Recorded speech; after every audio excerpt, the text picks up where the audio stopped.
Hello, everybody, and welcome to Revisiting Disney. This is the series in which I pick an attraction every week, usually based on your suggestions, and I play Imagineer for a day and talk a little bit about how I would redesign the attraction, how I'd refurbish it, or even replace it completely, just as sort of a fun, creative exercise, just to see what could have been or what could be. It usually doesn't mean that I want to see the attraction change, and on the contrary, in most cases, there are rides that I really love and don't want to see change, but I also think it's a really fun way of playing a game of what if. And today, I have chosen a ride here in Hollywood Studios, and it is one of the more popular attractions here in Hollywood Studios. It is Toy Story's Midway Mania. Oh my gosh, I'm touching such a beloved ride. How dare I? Yes, we are going to revisit it. Now, I think this is a great ride. I enjoy it. This isn't one of the ones where I'm picking it because I want to see changes. This is one of the ones where I just want to have fun with it.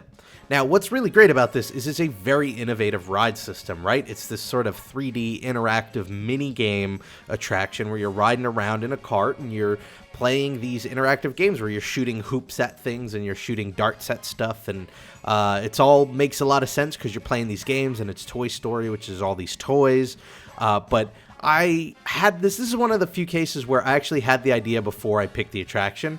In most cases, somebody will pick an attraction and I'll try and think about how I would change it. Here, I knew what I wanted before I even knew I was going to do an episode. And so let's see if we can hop on for the ride. Yes.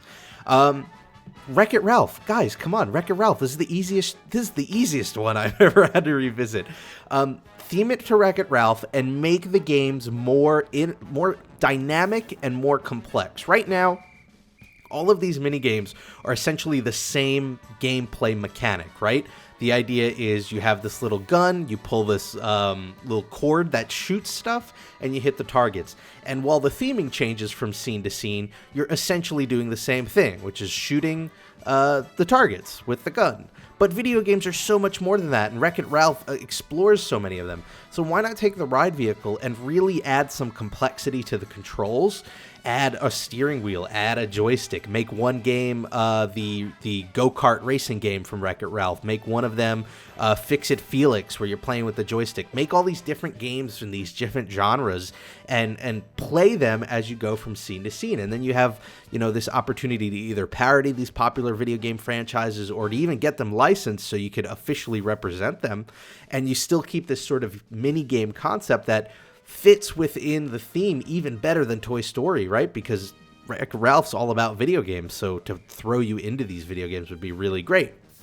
Now, the one argument against this that I can see is that for people who don't play video games, they're a very complex thing to wrap your head around, right? I think part of the reason that every minigame in Toy Story Midway Mania is exactly the same at its core is because it's something that's simple for somebody to grasp. You pull the cord, it shoots something, you hit the target. That's it. Once you have that down, you know how to play the rest of these mini games.